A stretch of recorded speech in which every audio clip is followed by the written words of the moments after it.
₹1 में? जानने के लिए वीडियो को एंड तक जरूर देखना। छलावे की रात। ट्रेन मुंबई से दिल्ली के लिए रवाना हो गई थी, पर काशी के माँ बाप को नहीं पता था कि उन्हें एक रात जयपुर में भी बितानी पड़ेगी, जो शायद उनकी जिंदगी की सबसे भयानक रात होगी। ये बात तब की है जब 14 साल का काशी मुंबई में अपनी फैमिली के साथ रहता था। काशी के माँ बाप रमा और संजीव दोनों दिल्ली के रहने वाले थे और वो दोनों शादी के बाद काम के सिलसिले में मुंबई शिफ्ट हो गए थे। काशी दिल्ली बस एक ही बार गया था, जब वो 5 साल का था। बहुत सालों बाद काशी के पापा ने पूरी फैमिली के साथ एक ट्रिप प्लान की। वो अपने बेटे को दूसरी बार दिल्ली ले जाना चाहते थे ताकि वो अपने दादा दादी का घर देख पाए। मुंबई से ट्रेन रवाना हो चुकी थी। काशी मुस्कुराते हुए खिड़की के बाहर अंधेरे में झांक रहा था। उसकी माँ रमा उसके पास ही सो रही थी। सोते हुए रमा को एक सपना आया। अपने सपने में रमा को अपना छोटा बेटा नितिन दिखा। ये बात बहुत अजीब थी, क्योंकि अपने छोटे बेटे नितिन को याद करना रमा बहुत पहले ही छोड़ चुकी थी। चलती ट्रेन में सो रही रमा के माथे से पसीना बहने लगा और एकदम से उसकी आंख खुल गई। काशी के पापा संजीव ने जब अपनी बीवी रमा को देखा तो वो बहुत घबराई हुई लग रही थी। संजीव ने पूछा कि उसे अचानक क्या हो गया है, पर रमा ने किसी को कुछ नहीं बताया और चुपचाप खिड़की की तरफ मुंह करके बैठ गई। कुछ ही देर में ट्रेन जयपुर स्टेशन पर रुक गई, लेकिन ट्रेन में कुछ टेक्निकल परेशानी आ गई थी, जिसकी वजह से सारे पैसेंजर्स को जयपुर में ही उतरना पड़ा, जिनमें काशी और उसकी फैमिली भी थी। काशी के पापा संजीव ने प्लान किया कि वो आज रात जयपुर में ही रुक जाएंगे और कल सुबह पहली ट्रेन से दिल्ली के लिए निकल जाएंगे। रात के करीब 12 बज चुके थे और बहुत अंधेरा हो चुका था। काशी के पापा ने रेलवे स्टेशन के पास ही एक होटल ले लिया। ऊपर चलकर जैसे ही काशी ने रूम के अंदर कदम रखा तो उसके सर में एक बहुत जोर का चुभने वाला दर्द शुरू हो गया।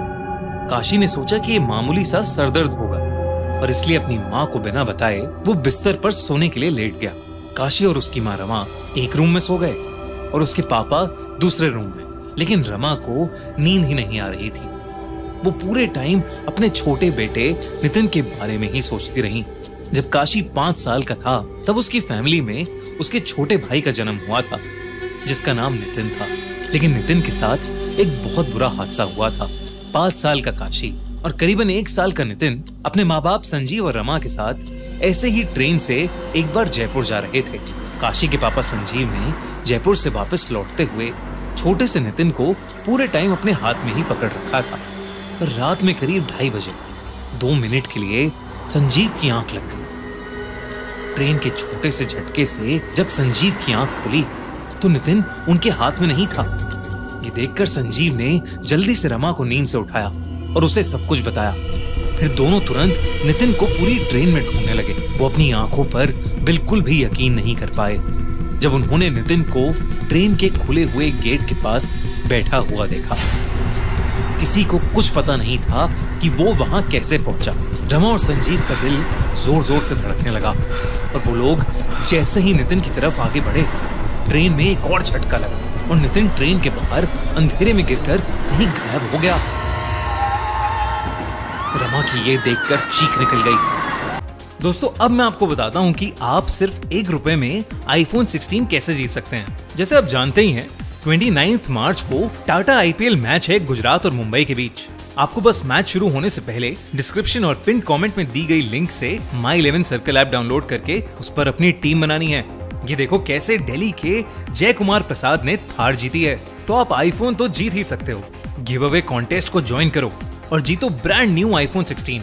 और इस कॉन्टेस्ट की फीस है सिर्फ ₹1 और ये कॉन्टेस्ट सिर्फ खूनी मंडे के सब्सक्राइबर्स के लिए एक्सक्लूसिव है और गुजरात वर्सेस मुंबई मैच के लिए ही वैलिड है। सिर्फ इतना ही नहीं, मेगा कॉन्टेस्ट में पार्ट लेकर आप जीत सकते हैं ₹3 करोड़ और एक थार, वो भी हर दिन। डिस्क्रिप्शन में दिए हुए लिंक से ऐप डाउनलोड करो और यूज करो हमारा कूपन कोड MECNEW और आपको डिपॉजिट करते ही मिलेगा 20% एक्स्ट्रा कैश। मैंने तो अपनी टीम बना ली है। आप भी गुजरात और मुंबई के मैच के लिए My11 सर्कल पे अपनी टीम बना लो। उन्होंने फौरन चेन खींचकर ट्रेन रोकी और बाहर निकलकर नितिन को ढूंढने लगे, लेकिन वो कहीं नहीं मिला। काशी उस समय बहुत छोटा था और उसके माँ बाप ने नितिन के बारे में उसे कुछ नहीं बताया था।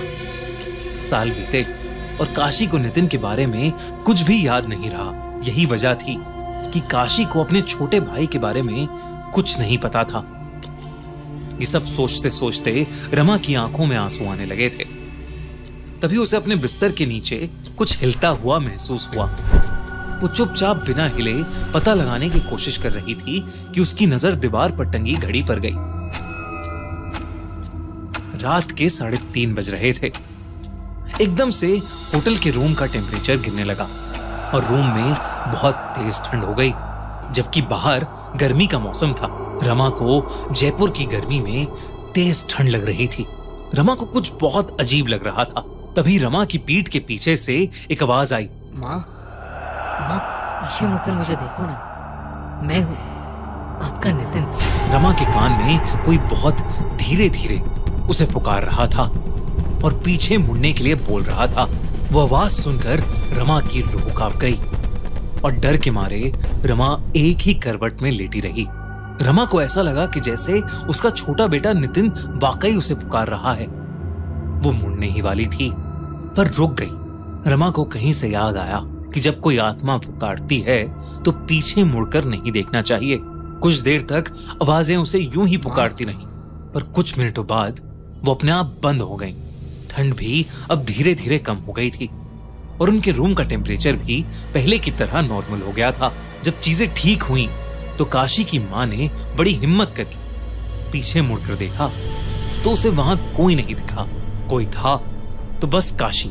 रमा ने देखा कि काशी का मुंह खुला हुआ है और उसकी आंखें ऊपर छत की तरफ देखे जा रही हैं। ऐसा लग रहा था कि मानो काशी का मुंह अटक गया हो। रमा ने काशी के माथे पर हाथ रख के देखा तो वो बुरी तरह तप रहा था।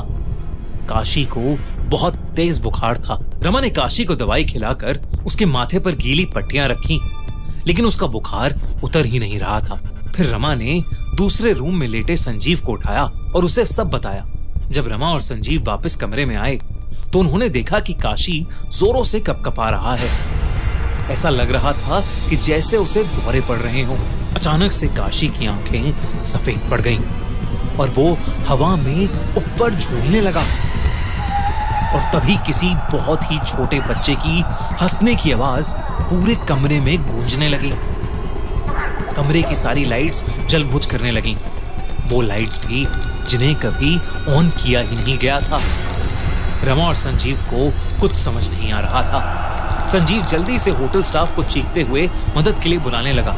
जैसे ही होटल का स्टाफ वहां आया वैसे ही काशी बेजान होकर बिस्तर पर गिर पड़ा और सारी लाइट्स ने भी जलबुझ करना बंद कर दिया। जब रमा काशी के पास गई तो काशी की आंखें बंद थीं। वो बिल्कुल भी रिएक्ट नहीं कर रहा था, इसलिए वो लोग तुरंत उसे पास के हॉस्पिटल ले जाने लगे। लेकिन जैसे ही काशी होटल से बाहर निकला उसकी आंखें अपने आप खुल गईं और उसका शरीर भी अब पहले की तरह तप नहीं रहा था। काशी को ज्यादा कुछ तो याद नहीं था, लेकिन उसने बताया कि उसे एक छोटा बच्चा अपने रूम की खिड़की पर बैठा दिखाई दिया था। उस रात रमा और संजीव काशी की ये बात सुनकर बहुत ज्यादा घबरा गए थे। किसी तरह उन्होंने पास के हॉस्पिटल में ही वो रात काटी और सुबह होते ही वो बस से दिल्ली के लिए निकल गए। काशी अब बिल्कुल ठीक था। ऐसा लग रहा था कि जैसे उसे कभी कुछ हुआ ही नहीं था।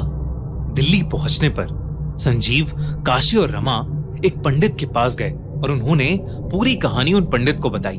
पंडित ने काशी के माँ बाप को बताया कि कल जो भी रूम में आकर रमा को पुकार रहा था वो उनका छोटा बेटा नितिन नहीं था, बल्कि कोई और आत्मा थी जो उनकी दुख भरी याद का फायदा उठाकर अपना काम करवाना चाहती थी। उन्होंने काशी के सर पर हाथ फेरकर मुस्कुराते हुए बोला कि अब उन्हें कोई परेशान करने नहीं आएगा। पंडित ने आखिर में काशी के माँ बाप को अलग से भी बोला कि उनके छोटे बेटे नितिन की आत्मा अब भी उनके साथ है और हमेशा